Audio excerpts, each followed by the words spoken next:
What's up, everybody? D-Man back. Welcome to a brand new video. Today we're going to be doing another unboxing review.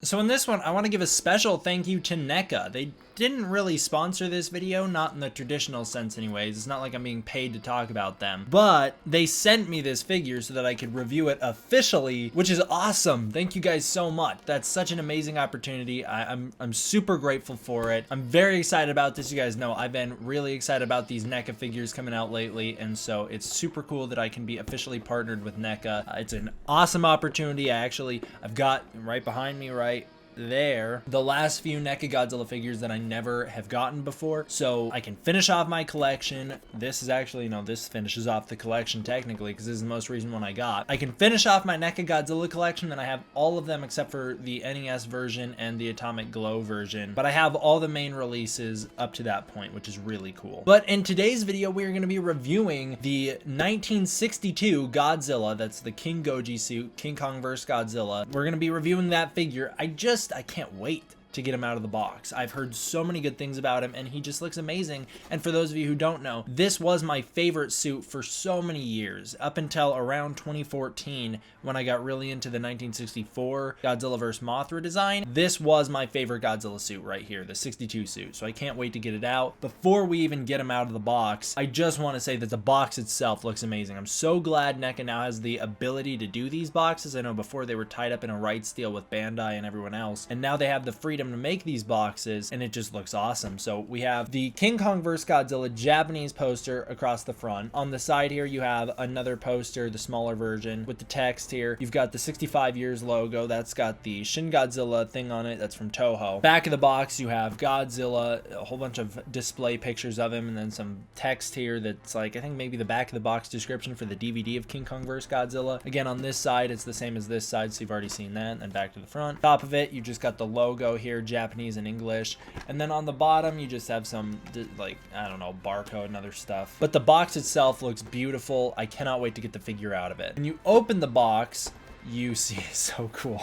I just see him in the reflection. When you open the box, you see you've got Godzilla here. It's a picture, what is this, like Mount Fuji in the background, a nice little image of Godzilla, and then you've got the actual figure displayed here, and of course he does come with the atomic breath beam, which is super sweet. Now I get to actually look at my figure, and it's just so good. All right, I'm gonna get him out of the box so that I can actually review the figure. So to take the figure out of the box, I guess I can actually open it to show you. You just slide him on out, and then you've got your nice little picture of Mount Fuji. What is that? Is that just Mount Fuji? I think that's just like a stock image of Mount Fuji from Google or something. But here you've got Godzilla. I can't wait to get this guy out and just mess with it. If you're wondering how they secure him in place, you can see on the back here. Actually, you can't really see it that well, but they've got these twisty plastic things. I don't know what they're called, but they've got those twisty plastic things to lock them in place. And then for these, like the beam and the tail, they've got the clear translucent plastic that you kind of have to snap out of place. So the first thing to come out, the easiest thing to come out, is the atomic breath. Pretty interesting that they went with a white design. Oh god, that makes a lot of noise. I'll probably get some better shots of these so that you guys can see them up close. It's pretty interesting that they went with the white design for the atomic breath rather than something more standard like our blue. I know that in King Kong vs Godzilla he doesn't really have blue atomic breath. It is more white, so this is pretty movie accurate, but it was supposed to be blue. It's just like when they did it practically, it would always come out white. So anytime you see it, they did it through special effects, it'd be blue, but anytime it was practical effects, it'd be white. But anyways, here we have it. It's like a clear translucent plastic piece with some white paint across it. Again, I'll try and get some better shots of this guy in a minute. Maybe I'll intersplice them through the video. I'm not sure how I'm gonna edit this. Then we got Godzilla out, so that's a good thing. Gotta get the tail out so that we can put the rest of the tail in and then talk about the figure as a whole. All right, so here's the little tail piece. Came out pretty easily. Now I just gotta try and snap them into place. Hopefully I won't need a blow dryer to do this. Hopefully I'll be able to do it without a blow dryer, but I might need to go heat him up in order to get this socket in. I'll have to go get a blow dryer. And just like that, he's all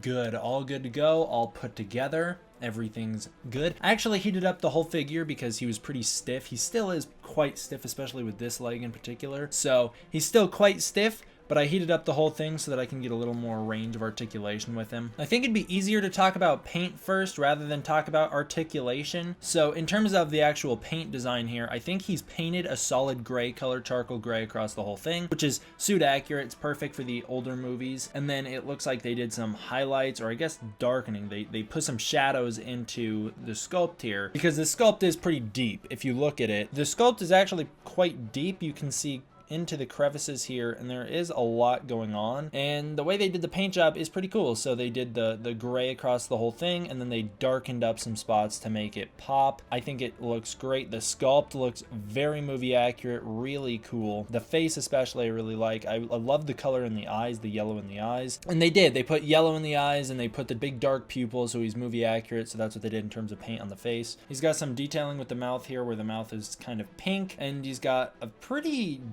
detailed tongue, which is interesting. Not sure why they put so much detailing in the tongue, but I appreciate it. Each tooth is individually sculpted and individually painted, which is always nice to see. On the hands, you've got just the same general gray paint with some brighter gray, kind of white-ish on the fingertips. Same white that we see consistent throughout the dorsal fins. The dorsal fins are really well sculpted. They look amazing. There's lots of depth to them. I like the way the paint goes from dark to light here, and I like all the texture going on with them. They're made of kind of a rubbery feel, so they can bend. They don't break easily like the Monster Arts ones will, and that's consistent throughout the full tail. You can see it on all the dorsal fins on the tail. Now I will say, if we're talking about paint, there's a few oopsies on mine in terms of, I'd say, botched paint application. I'm not sure if these issues are consistent with anyone, if these are like general quality control issues, or if these are specifically present on my figure. I mean, I know not everyone who reviews this figure is going to have these exact same problems as me, but I don't know if problems similar to this are consistent with everyone. Starting off under the underneath of this tail here, you can't really see it on this camera, but there's this weird white spot here where it looks like the paint wasn't fully applied. I don't have a problem with the glossy paint that you can see consistent on the tail here and throughout the whole design. NECA has always been kind of glossy with their Godzilla figures, and I've never had a problem with it, but there is that weird white spot of paint on the tail here. You can see it really well from right here. That same weird kind of white spotting is happening right here where the leg meets the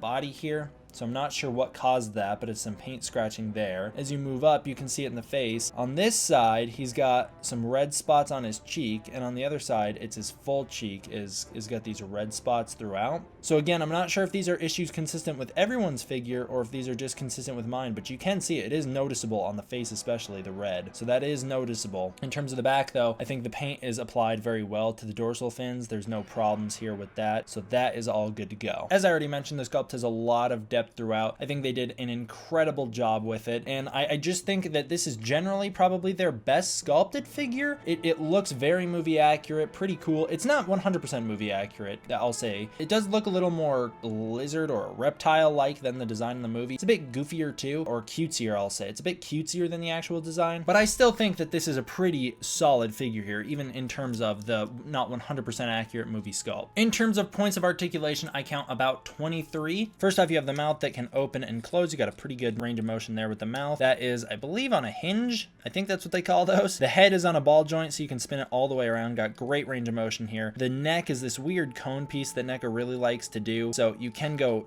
down and up with it a little bit. You actually have more motion with the head than you have with the neck, but the neck does have a good range of motion. I think it's on a ball joint as well. It's just that the cone prevents a full range of motion without making the paint scratch against itself. This top torso can kind of sort of turn side to side, not really though. Each arm's got 4 points of articulation. You can move the shoulder up and down a fair ways. It's got a ball joint again, I believe. The elbow's got this hinge joint, or I think it's a ball joint. Maybe it's a balled hinge joint. That's totally what it is. Is that a thing? A balled swivel joint? What do they call those? I don't know. I'm not usually reviewing toys like this, so I don't usually have to think about those kind of things. The hands got the same kind of thing going on so that you can make him do this, which is cool. I really like that. It's a neat detail that like Monster Arts doesn't put that kind of thought in. So I really like that you can make the hands wave. It's a really cool detail that you can close the fingers, and then the hand is on a ball joint that you can spin. In terms of the leg, you got a similar thing going on with the arms. You can move out the leg a little bit. I don't have great range of motion with my legs. This leg might be a little better than the other leg. The knees are on a ball joint so they can spin and go back and forth a little bit, which is nice. And then the feet are on a ball joint so you can spin the feet as well. What do they call those actually? I don't think this knee is a ball joint. I think they call that like a swivel hinge or something. There's like a term for it. I don't know, guys. Should probably start looking that stuff up now if I'm reviewing these toys officially. But all you need to know is that the knee can like do this and it can spin all the way around. The tail's made up of 5 pieces, which is cool. You've got this big fat piece to start. You've got another smaller piece, and then you just work your way down the line until you get to the end. Great range of motion here. You can bring it all around Godzilla. I always like to wave the tails to see how well the articulation does, and in this case, it does really well. And the best part about it is it can hold the pose you put it in. It will stick, which is really good. Now, I think they did bendy wires previously, NECA. Like there'd be some articulation in the tail, and then it'd just be a bendy wire, and that was okay. I never liked the bendy wires that much. So I'm really glad they're going with these articulated joints. And unlike the problem you run into with a lot of figures that have a lot of articulation in the tail, these ones can hold pose. I know what a lot of people are going to be really wanting me to do here is compare this to the SH Monster Arts Godzilla 1962, but I don't own it yet. I did order him and he is on his way, but I don't have the figure in hand yet, so I can't compare the two. So until the Monster Arts review, this is the best King Kong vs Godzilla King Goji figure on the market that I have seen. It's way better than the Bandai ones, I'll tell you that. And I don't have one of the Bandai ones. I'm just confident in saying that. Would I recommend this figure? Absolutely. Maybe you want to check your packaging. If you're getting this in stores, which I did not, you can easily open it up and see if you're going to have this weird pink on the face issue that I had. I would assume most people aren't going to have that issue because I haven't heard anybody complain about it yet other than me. But I absolutely would recommend this figure. I think it's NECA's best Godzilla figure, and I'm very happy about it. Thank you so much, NECA, for allowing me the opportunity to review this figure officially. I'm very grateful for it. Thank you so much for sending it. It really means a lot to me. I don't ever remember if I rate figures out of 10, but I'll have my own scale here for NECA figures separate from SH Monster Arts because I just don't think those are fair to compare. Even though I know everyone loves to do it, I just don't think it's fair because they are two totally different types of figures for two totally different types of markets. So on a NECA scale, compared to all previous NECA figures, this one's gonna get like a 9 out of 10. It's my favorite NECA figure so far. I think it absolutely trumps the Godzilla 2014 NECA figure, which is my previous favorite, because this one has more articulation. The sculpt is much deeper than that one was, and I just am overall more satisfied with it. Plus, it comes with a beam effect, so like, you can't go wrong with it. What's greater than that?